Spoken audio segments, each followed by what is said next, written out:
They appear around the globe. Unidentified objects streaking across the sky. Wow!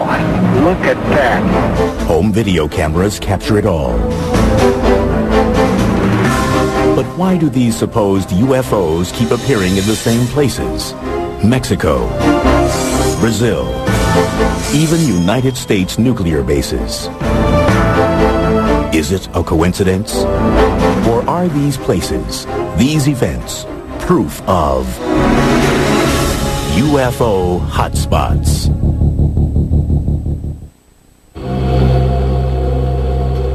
Sao Paulo, Brazil, 1988. Gulf Breeze, Florida, 1988. Las Vegas, Nevada, 1990. Mexico City, Mexico, 1991. Wow! Whatever it is, it's something strange. What do all these cities have in common? There are so many UFO sightings reported in these places that they are all considered to be UFO hotspots. A UFO hotspot would be an area that represents a high number of sightings of abnormal or unusual aircraft that are unidentifiable. It's been long recognized that UFO sightings tend to come in waves. In other words, there's an area of the country or the world where the number of UFO sightings increases for some unknown reason. There are theories about why these areas seem to attract UFO attention. To some, the reason is the natural forces of the Earth, like volcanoes and earthquakes. The UFOs appear to be observing us. Well, the UFOs have come to certain spots because of what's going on at the time. One of the things that seems to stimulate UFO activity is a major disruption in the Earth. Still others believe that human behavior is at the root of these sightings. One of the things that has to do with hotspots is that once somebody notices something, then others are going to look also. That you may not pay much attention to your surroundings. Someone says, gee, last night there were 3 mysterious lights went by. The next night you're going to be watching, and there's a much better chance that you're going to see them than if you're just sort of walking along looking at your feet. According to the National UFO Recording Center, there have been more than 13,000 UFO sightings in the United States since 1990, making such places as the mysterious Area 51 in Nevada, Washington State, and Florida UFO hotspots. Still, with reports of UFOs coming in from as far-flung locales as Quito, Ecuador, Haifa, Israel, Stuttgart, Germany, and Sydney, Australia, America doesn't seem to be the only place getting these unexplained visits. Many people don't realize that UFOs are not seen only in the United States, they're seen all over the world. There are hotspots all over the world. Brazil is one of those hotspots. With 549 sightings, Brazil was second only to the United States in reported UFO activity in 2001. And unlike America, where UFO reports are traditionally met with skepticism, Brazil has a strong tradition of accepting UFO sightings and even publicly conducting government investigations.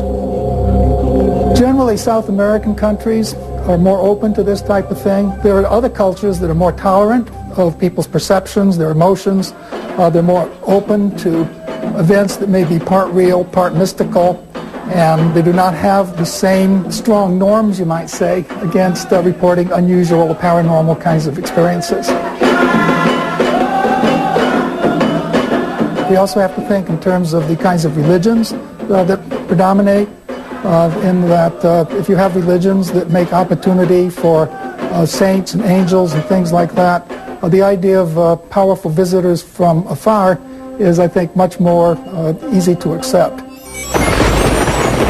October 15th, 1957. Brazil is the location for one of the world's first accounts of an alleged alien abduction.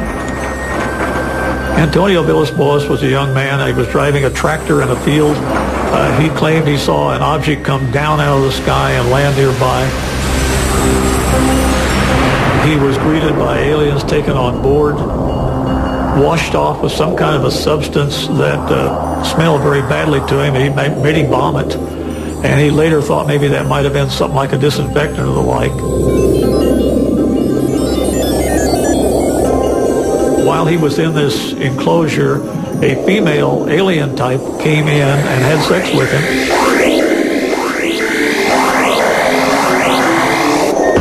And then went away, and he was dumped back out. To many, this seems like an outlandish story. But V.S. Boas' reluctance to profit from the incident lends the tale an air of credibility in many quarters. And several months after the incident, the story gets some scientific backing when he is diagnosed with radiation poisoning. He is examined by Dr. Olevo T. Fontes, a professor of medicine at the National School of Medicine of Brazil. One of the very important people in Brazil was a Dr. Olevo Fontes. He was a medical doctor. He worked for the Brazilian government. He investigated the case, and he said that as far as he was concerned, it was a good case. It really happened the way that the young man said. Less than 6 months after the alleged Vilas Boas abduction, the Brazilian Navy has a well-documented encounter with a UFO. In February of 1958, aboard the Almirante Saldanha, a civilian photographer named Almiro Baruna takes 5 photographs of what seems to be a ringed, oval-shaped object. The photographs are shown to Juscelino Kubitschek, the president of Brazil. Not wanting to keep this information secret, Kubitschek releases the pictures to the public, and they soon appear on the front pages of the nation's newspapers. That particular UFO was never seen again, but UFO incidents like that on board the Almirante Saldanha continue to be reported to this day in Brazil. In the mid-1990s, Brazil's UFOs again make worldwide headlines. On January 20th, 1996, it is alleged that extraterrestrials were recovered in Varginha, Brazil. The emergency personnel were called in. They were able to recover one of them for certain, as rumor has it, and allegedly took it to a local hospital. According to unconfirmed reports, government doctors perform an autopsy on the alien. And of course, from this point, the trail goes cold, and no one is quite sure as to where that particular ET or alleged ET had disappeared to. Despite several purported eyewitness accounts, the Brazilian government, which has been so forthcoming in the past, denies the Varginha encounter and that an alien was ever captured. Everything that was in any way connected with this sighting somehow vanished. Ironically enough, after this creature was allegedly recovered, there was a high number of UFO sightings in the area. While most experts doubt the veracity of the Varginha ET incident, the long persistent history of UFO sightings in Brazil is harder to ignore.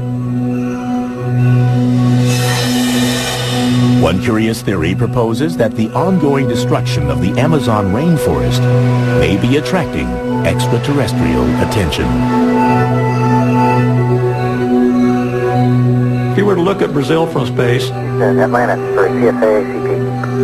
you would see that a vast area of that remote land is on fire. They're burning off the rainforest. That's changing the whole ecology of the planet. If you were observing a planet and what's going on there, you would definitely want to look at Brazil. And that seems to be the case.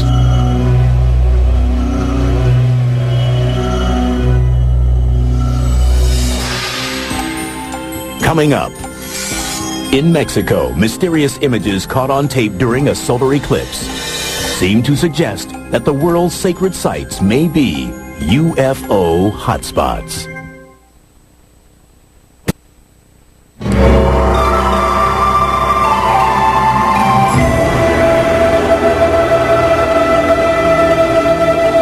Mexico is a land with a sacred past, a land dotted with pyramids built by the ancient Mayans and Aztecs.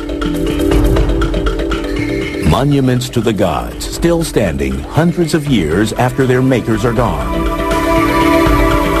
Could the sacred energy that permeates these buildings be attracting otherworldly visitors and making Mexico a UFO hotspot? There are areas around the Earth known as sacred spots. And these areas have been known for a large number of sightings of abnormal or unusual aircraft that are unidentifiable. July 11th, 1991, in an event predicted hundreds of years earlier by the Mayans. The longest solar eclipse of the 20th century shrouds Mexico City in midday darkness. Millions of people look towards the heavens, many armed with their video cameras. But their cameras capture more than they expect. People all over the city, Mexico City, were taking videos. And they were getting things that weren't the eclipse. They were getting strange things flying around in the sky. Nearly 20 different people scattered across the city videotape what appears to be a saucer-shaped object floating above the horizon. Theories surface as to what the strange object may be. Once the moon passes directly in front of the sun, of course, it gets quite dark, and you can start to see the stars, you can see the bright planets, you can see Venus or any other bright star or planet that happens to be above the horizon at that time. Undoubtedly, that's what a lot of people were seeing. But when all of the different videos shot from multiple locations around the city are analyzed, the images seem to show Venus and the mysterious object as clearly separate entities. Some experts offer another theory. Perhaps the phenomenon is the result of the video cameras themselves, as Mexico's emergence as a UFO hotspot coincides with the proliferation of affordable home video recorders. A camcorder is made with an automatic focus and an automatic aperture control to try to control the amount of light. And so it is not made to focus against a dark background. An automatic camera cannot focus on these objects without seeming to impart motion and changes in shape to it. But many disagree that the sightings were just a trick of the camera and point to subsequent events as proof. Over the course of the next 6 years, more than 1,500 videos and photographs of UFOs surfaced throughout Mexico. Many of the alleged UFO sightings appear near ancient Mayan and Aztec pyramids. One area with a lot of sightings is Tepoztlan, a resort village some 60 miles south of Mexico City. According to UFO researcher Carlos Diaz, 60% of its residents report having seen a UFO. And local air traffic controllers confirm that radar regularly detects unidentified objects over the area.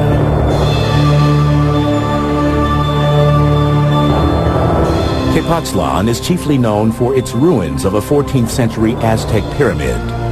To some ufologists, ancient sacred spots like this one represent power points that may be attracting UFO activity. There are many power spots around the world where there's certain geological activities and fluctuations in the fields. You might call them vortexes or portals, where there is a lot of UFO activity. Some believe that extraterrestrials have used these portals to enter our world, and also that they may have actually been responsible for the construction of some of the world's ancient sacred sites, including the Great Pyramid in Giza, Egypt. There's less than 2/100ths of an inch tolerance between the stones. The tolerances to which it's built exceed the tolerances that we use in our space capsule. The more you study the Great Pyramid, the more you begin to realize there was something going on there that goes beyond our understanding. More than 4,000 years old, the pyramid is built from over 2 million stones. Each side is perfectly oriented to the cardinal points of the compass: north, south, east, and west. The maximum error between the side lengths is astonishingly less than 0.1%. People have looked at these structures and said, well, you know, they must have built these with some idea of making contact with aliens, or the aliens have somehow helped them build these structures. Another theory is that both the ancient architects who built the sites and the alleged UFOs who visit them are attuned to a supposed geomagnetic energy force called ley lines, a grid-like pattern that covers the entire Earth. Ley lines are geometric, they're like fields or lines of energy, and there's all kinds of intersections of certain ley lines which seem to create magnetic anomalies. Ley lines have also been linked to tectonic activity, the movement of the Earth's plates, a force that results in earthquakes and volcanoes, and provides another potential explanation of UFO activity in Mexico. One of the reasons I believe that Mexico City is indeed a hotspot for unidentified flying objects is due to the volcano that's near Mexico City, where large numbers of legitimate unidentifieds have been filmed.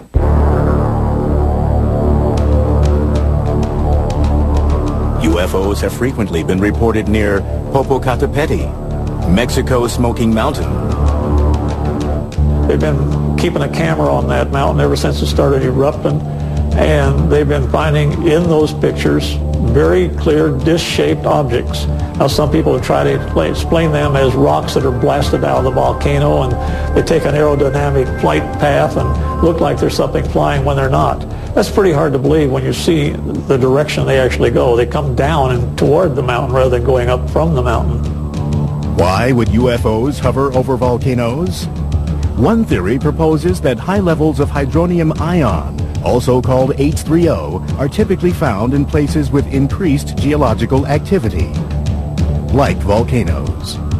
H3O has an extra hydrogen atom in it, and that extra hydrogen atom can be split off and used as hydrogen fuel or for energy. And it's in the splitting of this extra particle that you can create a fusion effect. It's possible that these UFOs may be harnessing this type of energy for their systems to perhaps propel themselves through the atmosphere. So perhaps UFOs are interested in Mexico more as an intergalactic gas station than for its sacred ancient structures.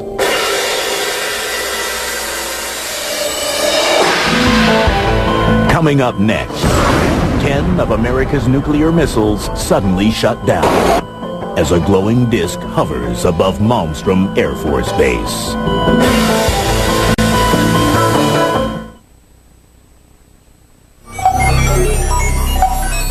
As the control center for some 221 Minuteman intercontinental ballistic missiles, Malmstrom Air Force Base near Great Falls, Montana, is an essential part of the nuclear arsenal for the United States. For decades, Malmstrom and other strategic air command centers like it have been the primary potential targets for the country's enemies. But many UFO experts wonder if these bases have also been attracting a different kind of attention. Are America's nuclear installations UFO hotspots? One interpretation of UFO activity is that these entities, assuming that they are entities, are interested in our technological development. We're a very violent species, as you know if you watch television at night. So that alone is a reason that they would have to pay attention to what we're doing. March 16th, 1967. Reports of UFOs at Malmstrom seem to demonstrate an extraterrestrial interest in America's nuclear forces. The way it happened, according to Robert Salas, who was stationed underground in one of the missile complexes, was that he received a phone call from a security guard up on ground level, saying, in effect, that there was a large, red, glowing, disc-shaped object hovering in front of the facility.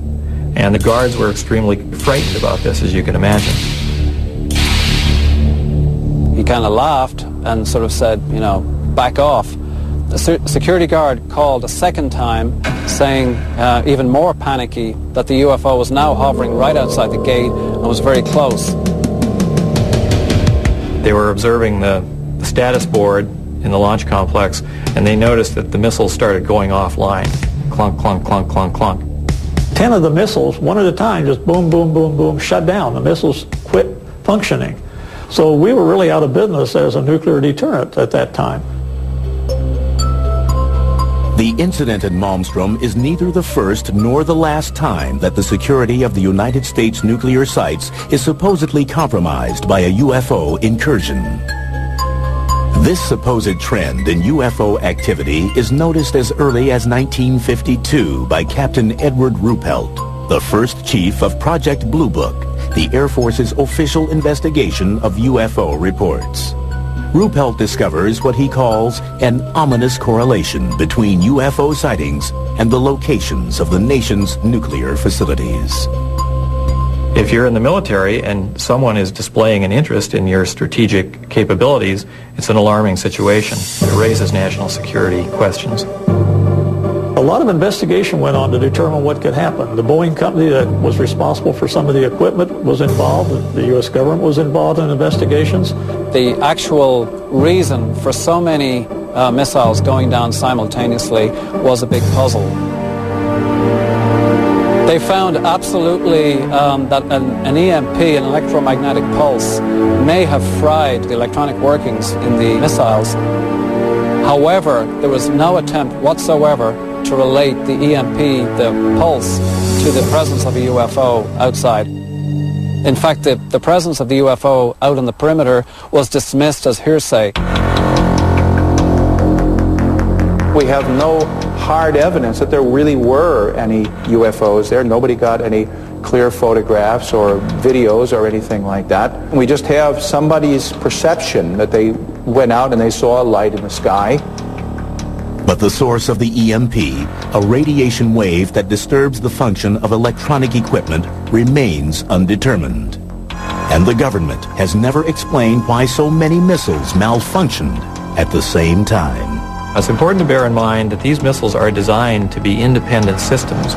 So if you do something to affect one missile, it won't affect all the other missiles because they're totally separate. So whatever caused this event was able to shut down a whole variety of missiles that were spread around a large geographical area around the launch control complex. Fewer than 10 years later, 5 Strategic Air Command bases, including Malmstrom, are placed on high priority alert as a result of repeated reports of UFOs over nuclear weapons storage systems. In 1975, right along the northern tier frontier, in many of the different Air Force bases, Falconbridge in Ontario, Canada, Loring Air Force Base in Maine, Woodsmith Air Force Base in Michigan, Minot Air Force Base in North Dakota, and Malmstrom Air Force Base in Montana, all experienced a series of unidentified objects. Some of these were explained away as helicopters, some of them were explained away as unidentified aircraft, some of them were called UFOs, but the general theme was that Air Force space was being violated at random by a series of aircraft that should not have been there. At each of the bases, official logs record eyewitness accounts of the UFOs, and they are tracked by radar as well. In each case, the UFO reportedly hovers above the base, specifically the weapons storage area, for up to 40 minutes. All attempts to intercept or positively identify the UFO from the ground or with fighter jets in the air fail. The incursions are brought to the attention of the Commander-in-Chief of NORAD, the North American Air Defense Command. An investigation ensues. The initial thinking behind the unidentified objects over the Air Force bases in the northern tier was thought to be potentially Russians or else some other enemy. The only information we have is that the eyewitnesses described objects that behaved in a very unusual fashion. They glowed red, for example, and it doesn't sound like any technology that the Soviets had at that time.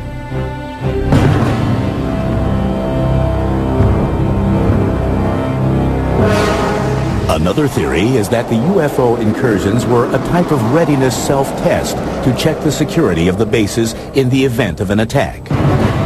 But if it was a test, the bases performed poorly. The Air Force personnel were completely at sea as to what was happening.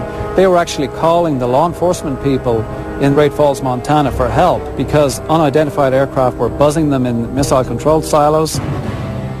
They had no idea what was going on. Aside from acknowledging that unexplained events have occurred at the northern tier bases, the U.S. government remains characteristically silent on the question of whether American nuclear installments are indeed UFO hotspots. To my knowledge, there's no published report explaining what happened. It's simply a mystery. And as far as the government is concerned, it can remain a mystery. According to the Air Force fact sheet on UFOs published in 1996, no evidence has been presented to indicate that further investigation of UFOs by the Air Force or other government agency is warranted. But for some, the base sightings are not quite as open and shut a case as the government would have us believe. We think the reason that the military tend to downplay this whole phenomenon is because the Department of Defense, by definition, needs to defend. And if theoretically there are objects that are able to violate United States airspace with impunity, that sets up a very big question mark about the efficiency and the abilities of the Department of Defense. But they are as bewildered and as puzzled and as intimidated as everybody else is.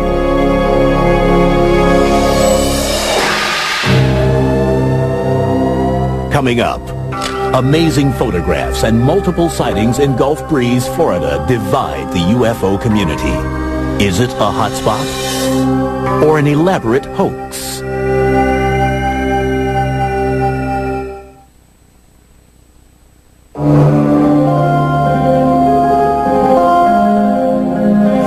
It's November 11th, 1987.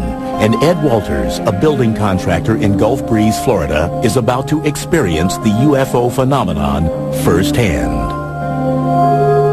As he would later recount, Walters looks up from his desk and sees what he believes to be a UFO. He grabs his Polaroid camera and ventures outside. Walters manages to snap a photo of what appears to be a glowing, dome-shaped bluish-gray craft hovering about 200 feet in the air. From 1987 to 1992, the small town of Gulf Breeze, Florida is famous for being an alleged UFO hotspot. Hundreds of eyewitnesses claim to see strange objects and unexplained lights in the sky. But Gulf Breeze is mired in controversy and allegations of a hoax. And Ed Walters stands at the center of the storm. On November 19th, 1987, 8 days after Ed Walters allegedly had his UFO encounter, the Gulf Breeze Sentinel publishes 2 of his 5 photographs. The next night, Walters claims to see another UFO and manages to take 4 more pictures, but decides not to publish them. Still, UFO fever has gripped Gulf Breeze, and by November 25th, reports of UFOs are pouring in. Hotspots are very intriguing. These are places where there are multiple sightings. One person sees something and a number of people see it shortly thereafter. The first person who notices it, in a sense, grants permission to the other people to make similar reports. Over the course of the next 4 months, Walters takes more than 20 photographs of a strange vessel on more than 10 different occasions. He even shoots 1 minute and 38 seconds of video of a UFO sighting on December 28, 1987. Walters, who chooses to remain anonymous at first, soon becomes the central figure in the Gulf Breeze sightings. But he isn't the only one who is seeing strange things in the night sky. Pensacola area, Gulf Breeze area, is not just Ed Walters. There were literally over 130 UFO incidents involving more than 200 witnesses in this area. And Ed Walters was only involved in 34 of those incidents. But it is Walters whose photographs and claims attract the attention of MUFON, the Mutual UFO Network, a non-profit organization that studies UFO phenomena. In February 1988, MUFON provides Walters with a specially designed tamper-proof camera in order to authenticate his UFO experiences. It was a multi-lens camera that could take more than one view at the same time. We bought new film, we put it in that camera, we had it certified as new. We had closed the camera, sealed it with wax. He was allowed to use the camera, and he did get some pictures. It was, again, opened then under security conditions. The films were developed, found things on the film, and there's no way he could have faked that one. By the end of 1988, 7 different MUFON investigators have analyzed the evidence in Gulf Breeze. Meteorological and site survey analyses conclude that the photographs were likely to have been taken on the days and at the times that Walters alleges they were. Walters himself passes a battery of examinations, including 2 polygraph tests. MUFON, satisfied that Walters' claims are real, officially authenticates the Gulf Breeze sightings.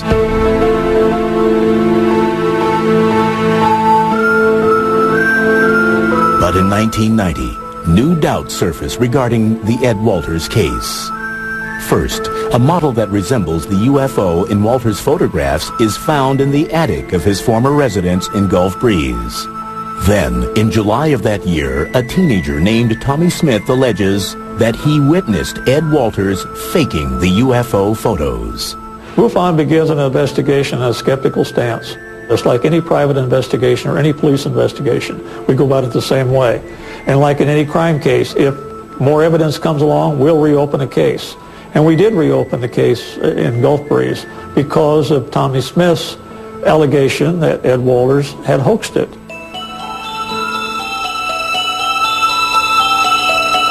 MUFON sends 2 new investigators, Rex and Carol Salisbury, to Gulf Breeze.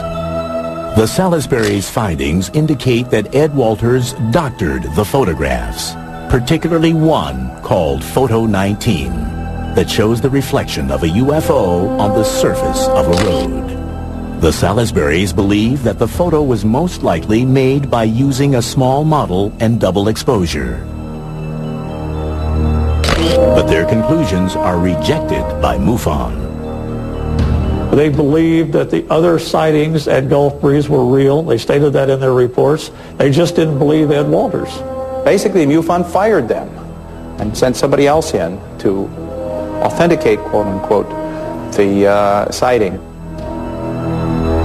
The new investigator, named Gary Watson, questions the veracity of Tommy Smith's testimony. He also alleges that the model UFO found in the attic of Walters' former home was planted by someone who wanted to discredit Walters. Watson concludes that Ed Walters' photos and story are true. Despite the controversy over the Walters sightings, reports of a new UFO begin to emerge in Gulf Breeze. Instead of looking like ships or vessels, the new sightings are characterized differently. There were various kinds of lights that were seen. Big red globes, little white lights, some lights that maneuvered, some hovered, some shot away, some just disappeared. When you know it. From 1990 through 1992, residents of Gulf Breeze see the strange lights so often that they give them a nickname, Bubba. They organize sky watches, and by 1992, there are 170 recorded UFO sightings of Bubba. But then, in 1992, the lights disappear as mysteriously as they had appeared 2 years earlier. The lights have never been explained, and the Ed Walters case still divides the UFO community. Although strange lights are still occasionally seen in Gulf Breeze, it is no longer considered to be a UFO hotspot. Whatever supposedly was going on in Gulf Breeze, it's not going on anymore. Oh, look at that. Look at that thing. Oh, double. There it goes. It's doubling. Up next, a Washington State man claims to be living in the middle of one of the world's major UFO hotspots.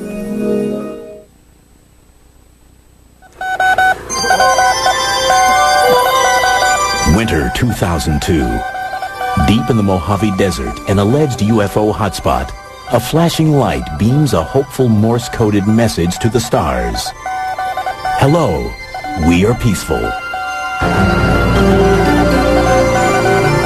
Dr. Colm Kelleher and his colleagues at the National Institute of Discovery Science, or NIDS, are searching for signs of intelligent life in the universe. Armed with a light-gathering telescope, an electrospectrometer to analyze the light, and geomagnetic sensors to measure radio and microwave emissions, Dr. Kelleher hopes to amass physical data to prove, beyond a scientific doubt, that UFOs exist. The primary focus is to try to get physical data with respect to UFOs, and I think only a person who's been working in this field for quite a while would appreciate the absolute difficulty in getting physical data on UFOs, because you never know when they're going to appear, you never know how long they're going to stay, and you never know why they would appear in a particular place.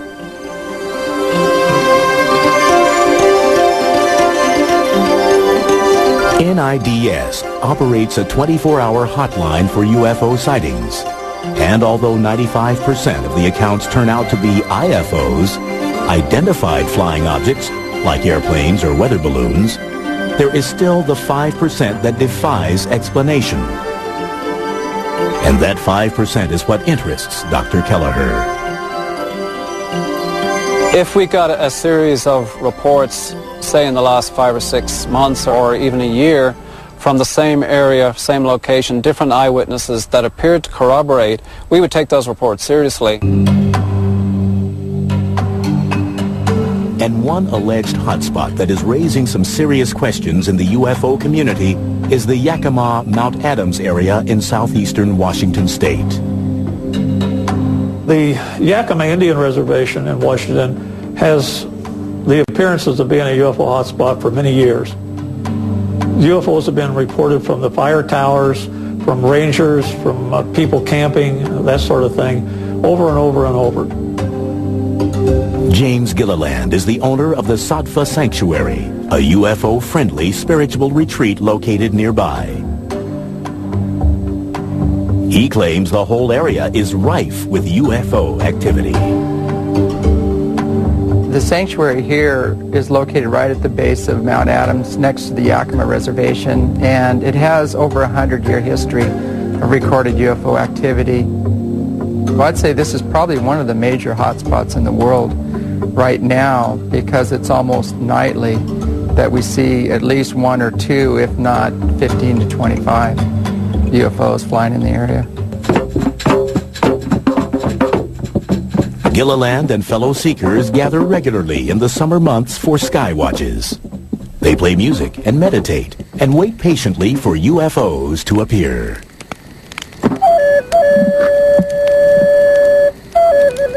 They're looking for people that are very spiritually aware, that have kind hearts, that love people, love humanity and the earth, and those are the ones that will be ambassadors to bring forward their message, because those people have risen to the occasion. As Gilliland and others see it, the anomalous lights that appear above his property exhibit both intelligence and intent. What these ships are doing, they're inquisitive, they're morphing, they're responding to lights, they're responding to the telepathic messages of those people on the ground. Whoa, there we go, we got it. That was a good one. We actually have some that morph from a round object to a triangle when we draw a big triangle in the sky, and then it goes back to a round object and then leaves again with multiple witnesses. When you're talking about lights in the sky, it's very difficult to say what causes them. Are they natural phenomena or are they not? When they seem to fly into an area, stop and react to people yelling or to flashes of light or something else, what causes the reaction? Do natural phenomena do that? One theory proposes that the lights in the sky are not doing anything, but the observer's eyes are. Something called the autokinetic phenomenon. The eye literally cannot focus properly on a single bright point source of light against a dark background, and so it seems to bob around, move around, wiggle, zigzag. All these things are perfectly normal behavior, but it's the behavior of your eye. It's not the behavior of the object itself. Trick of the eye or not, some believe that Gilliland's role at the center of the UFO activity that surrounds his home is characteristic of all of the areas deemed a hotspot. We've investigated in a couple of quote-unquote hotspots, and we are beginning to realize that any of the areas that we focus on usually has a single individual in that area who becomes a lightning rod for multiple reports from the community. When you have a charismatic leader or somebody who's identified as an authority on UFOs, people will go where that leader says the UFOs are to be found, and there'll be more people watching, and you'll have more sightings reported in those areas. But it's a psychological, sociological kind of a thing. It's not related any way to what's actually up there. The major portion of people that are coming here are more aligned to trying to understand the experience on a more spiritual nature, but we do have a lot of, we call them looky-loos, that are coming just to try to see one.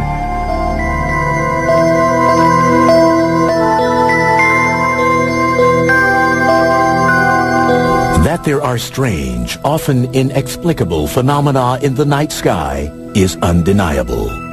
But just what these phenomena are, and whether they tend to cluster in time and place to form UFO hotspots, is open to debate. As far as the skeptics are concerned, on every level, you cannot instill want into another being. You can't get them to open their eyes or look at what's obvious. We showed them footage of ships flying behind trees, landing on the mountain, doing phenomenal feats, making U-turns, right-angle turns at several thousand miles an hour. And their standard pat answer is these are meteors or satellites. It's just amazing. We don't want to feel that we're alone in the universe. We don't want to feel that life is without a purpose. We don't want to feel that there's nothing out there in the way of a mystery. We human beings want our lives to be exciting. But just because something is exciting doesn't make it true.